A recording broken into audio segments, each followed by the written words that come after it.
Entitled teacher tries to tell me I don't have epilepsy because I don't have grand mal seizures. I have epilepsy. It's very weird. Like, I don't have grand mal seizures very often, but I get absent seizures, and those seizures where you shake but don't convulse. Alright, for people like me that don't know what grand mal seizures are, here's a definition on screen. A grand mal seizure causes a loss of consciousness and violent muscle contractions. It's the type of seizure most people picture when they think about seizures. Okay, well, this happened when I was in high school. All of my teachers knew about my absent seizures, including the Karen teacher. I'd just been put on oxycarbazepine, generic for trileptal, and the main side effect was having seizures more often. I had an absent seizure in this Karen's class, and my friend who sat next to me, Yasmin, began to try to snap me out of it. The following occurred, and I was told by Yasmin later what exactly happened. The Karen teacher said, "OP, why aren't you doing what I told the class to do?" Yasmin replied on my behalf, "She has epilepsy. She's having an absent seizure. Just let me get her back to reality." Well, my cousin has epilepsy and convulses when he has them,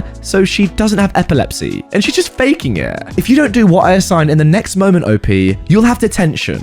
Miss, she sent a massive email to all teachers about her epilepsy with doctor documentation that she does indeed have it. You can't send her to the office for detention for a medical issue that she has no control over. I so can and I will do when I see fit, Yasmin. If you don't like it, you can go with her. Now, to note, I've only had 2 grand mal seizures in my life. One when I was 16 and one when I was 18. I haven't had one since then, thank God, but I definitely have epilepsy. Well, I'll report your butt to the Board of Education if you try and do that, miss. That's not her fault. At this point, another student gets involved. Yeah, she's got a medical condition, miss, so therefore you can't send her out by law. He'd been doing college classes for a lawyer career path. But this Karen continues. OP, wake the frick up now, you lying dog. You don't have frickin' epilepsy. At this point, the teacher reached to touch me, and Yasmin and the other student both jumped up and guarded me, as with absent seizures, you don't touch a person when they're in one. Yasmin had another student go and get the principal, who took the teacher to his office, and then I snapped out of it, thank God. This Karen was actually fired for intimidating students and trying to touch a student without their permission. Recently, she found me on Facebook and berated me for getting her fired.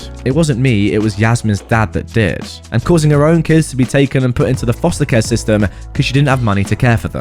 Well, it turns out that she got her kids taken because she didn't believe that her youngest had an allergy to peanuts and purposely packed them PB&J sandwiches for lunch to prove that her daughter was faking the allergy. Her daughter could have died from anaphylaxis. You see, stories like this are the reason why it really annoys me that YouTube removed the poll option on videos, because in my opinion, this story is probably fake, but I have no idea. I mean, I know from my personal experience that teachers can be mental, and the more I think about it, the more I think that maybe this actually did happen. Listen, get in the comments whatever you think. Obviously, there's no way to validate this, but I wanted to bring it to you and see what you guys thought. I wasn't sure when reading it. Let me know down below. Do you reckon this story is real or fake? Let's carry on. Entitled woman tries and fails to take my job. So, I'm an instructor at a small college. I teach artsy vocational classes, but I only have an MFA, and my school really favours more academic PhDs. This was all told to me when I was hired, but the dean at the time was incredibly kind about this and gave me a secret boost in pay to make up for the lack of favour. She told me that even though I would never be promoted, my area of expertise was valued, and as long as I stayed in my lane, I was very welcome. So before I even got tenure, I worked for a few years and developed a slate of very popular classes that filled every semester. I was very happy and grateful to have the job.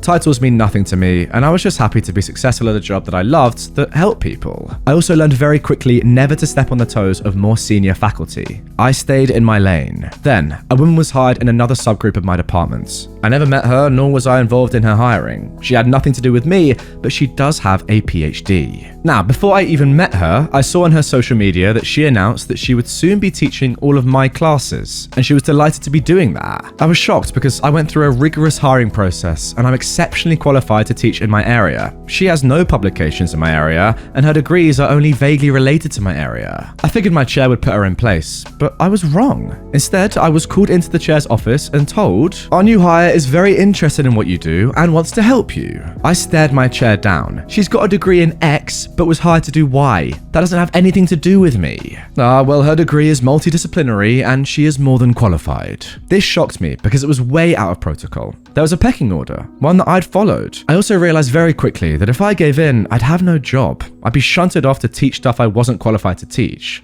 This gave me the courage to resist. And resist I did. Multiple meetings with my chair followed, in which I was painted with the difficult and unsupportive words. Honestly, if the woman had one shred of business teaching in my area, I probably would have succumbed to the pressure. But she wasn't qualified either by degree, experience, or publications, and that made me mad. Meanwhile, an older colleague, who'd been terrible to me and made me cry a few times, pulled me aside one day. Apparently, she'd grown to respect that I wasn't letting the chair bully me. She told me to never verbalize permission for this new hire to take over any of my classes. Apparently, the rules of the school were, and are, that I was the one who decided who could sub for me or take over for me. So I held firm. I was bullied over and over again. One time my chair very nearly physically threatened me and said, "Why can't you just say it?" The chair had no idea that I'd been tipped off as to why I needed to not give permission. I was told by another colleague that this new entitled teacher is bored with her area and doesn't like what she got a degree in, and she only did that area because it's easy to get hired. I said her life choices weren't my problem, and I stood firm again. My chair threatened not to support my tenure, but I actually had a bulletproof application. The chair couldn't do anything. I was shunned by many colleagues, some of whom I thought were friends. I was called angry and unreasonable on a good day, a female dog on the worst. One day, the sweet dear lady who'd been responsible for hiring the new entitled teacher actually cried an apology, saying she was sickened by what was happening to me. The woman had been their last choice, and the only person they could get. This sweet, lovely woman wailed that she was obnoxious and terrible. She also said that many people in the department supported me, but were scared of the chair. She said I should just keep resisting. At least twice, I was at school events, and when I told the person, both times a higher-up administrator, what I did and taught, they said, "Oh, I thought the new hire did that." I had to correct them. So I got tenure and stood firm. Meanwhile, a former student who was now teaching at a community college nearby told me that the new hire for our school was teaching there. Luckily, that didn't last long. She didn't have the expertise, so I guess the gig just fizzled. Now, one thing I never did was meet with this woman. I was asked to so we could hash things out, and I said repeatedly that there was nothing to hash. I was happy in my job, and my job wasn't her job. I was always polite and professional if I had to deal with her, but I always avoided any potential traps. They wanted my verbal permission and I wouldn't give it. Finally, the chair stepped down. The next chair initially sided with the majority because he didn't know me very well, but then he got to know me and was very fair. Eventually, the woman stopped trying to do my job. She pushed her way into another area and now she steers clear of mine. It really did take about 10 years though to wear her down. So there was no real dramatic ending. I just held firm and eventually she gave up.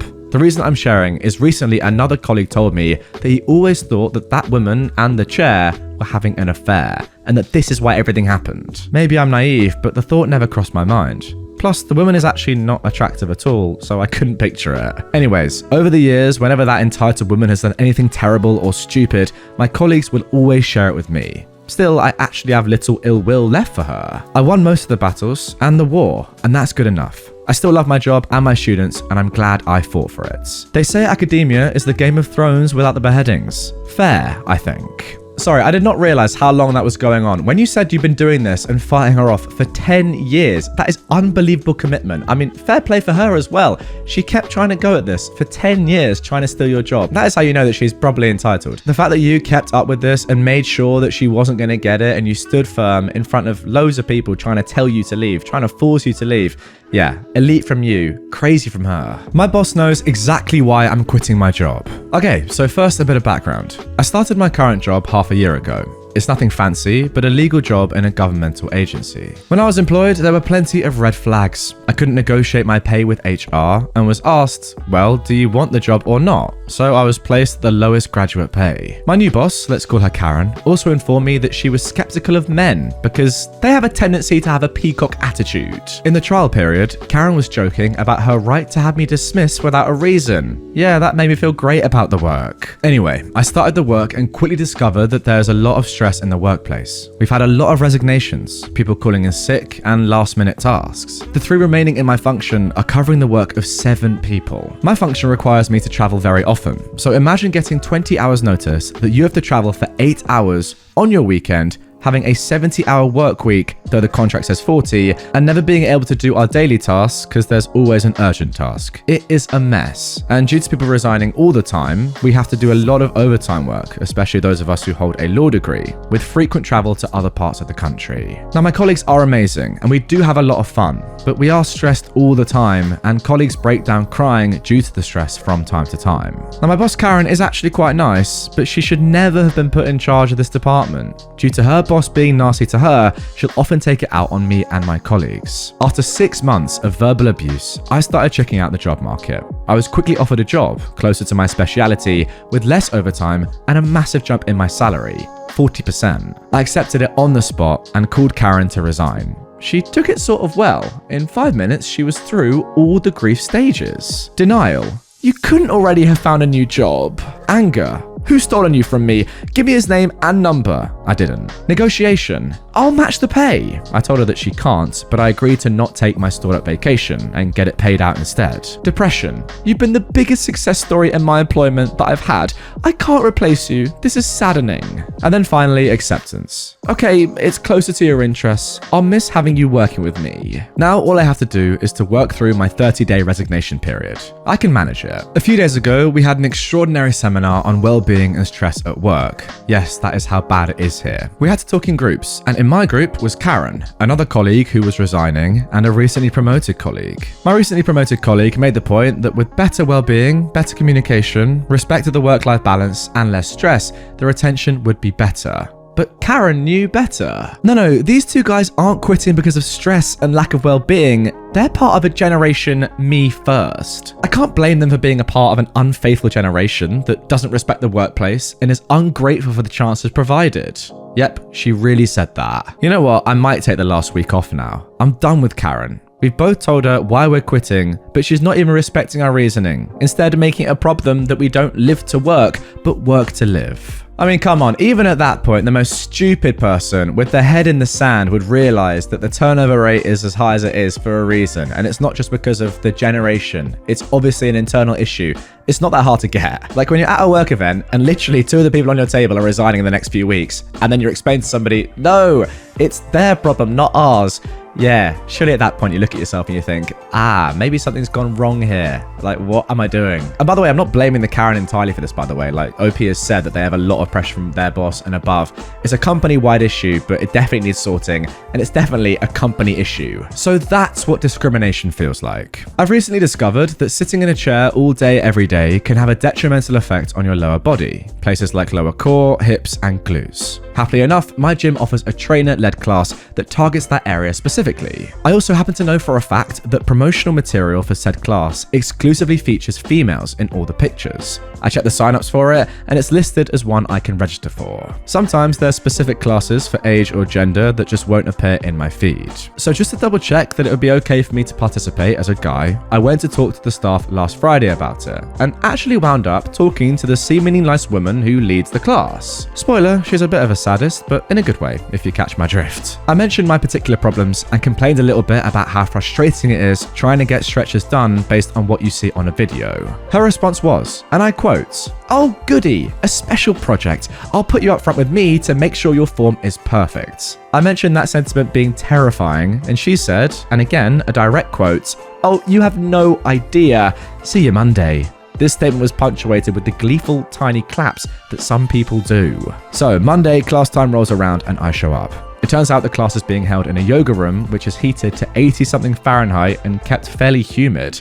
I'm a few minutes early, and it's just the trainer and a few other girls chatting in small groups, and there's a collective glance and questioning look from everyone but the trainer, who seems downright gleeful now. She's like, "Oh good, you're here." I'm talking with her about what the plan is and seeing exactly how unflexible I am when the entitled parent of the story enters the room. The door swings open and 2 women enter, talking to each other. One lays eyes on me and freezes. What is he doing here? The trainer explains my dilemma and says it's a one-time thing. I'll be in the front with them, etc. But the woman is not having it and keeps complaining. But she does also enter the room, saying she's not comfortable and really thinks it's better that I leave. At this point, I'm considering drawing a hole on the floor, climbing inside of it, and then pulling the hole in after me, Looney Tunes style. The trainer and the entitled parent are going back and forth about it. And then another person enters. A startlingly pretty man wearing a purple yoga unitard who came in with a big, "Hey!" and immediately ran over to the different groups and started giving air hugs and kisses to a fair portion of the girls present, greeting them by name, including this entitled parent. Now, when my anxiety levels spike occasionally, I'll reflexively make a joke to try and cut the tension because it's that or scream. So when the new guy elicited an actual welcome, I just blurted out, "Oh, so that's what discrimination feels like. Huh." The new guy looks at me, winks, then looks at the trainer and goes, "Oh, I like him. Isn't he a cutie?" I replied, "I think I need an adult." And everyone in the room but the entitled woman laughs. She just mutters, "Or you could just leave." After that, the trainer asked her to step out as she was becoming a disruption. "But this is supposed to be a safe space," the woman declares. The new guy came to the rescue. "Honey, it's supposed to be a safe space for everyone, not just us girls. Look at him. He's a lot more scared of us than we are of him." The woman looked around the room, saw that she was getting no support, and huffed herself right out. The class itself went a lot longer than it should have. It was only supposed to be an hour, and only an hour went by on the clock. But it felt more like at least 3 hours for me. My whole world is pain, and then OP is actually updated the morning after. I knew nothing of pain writing yesterday. Oh my god. Yeah, that's that DOMS for you. Enjoy that, pal. Also, before people call me out for this not being real discrimination, or me not knowing what it's like, I realize I'm incredibly privileged to be a straight white male. I don't discriminate. I'm well aware I have no idea how hurtful it actually is, and I was not trying to make light of the concept. I just felt so uncomfortable that I blurted out the first joke that came to mind. Yeah, valid point, and I agree with it entirely as a straight white male myself, but I will say, you actually were discriminated against. That is discrimination. People are saying that they feel uncomfortable with you in the room for no reason other than your gender, when you can be whatever gender you want in here. There's no rules. And yeah, I'm not for 1 second, like OP, saying that this discrimination is worse than what other people from minorities have to suffer with. Of course not. But it is discrimination nonetheless. Gotta say, the man that came in, absolute legend. And second of all, your joke was funny. So overall, great story, fair play to you.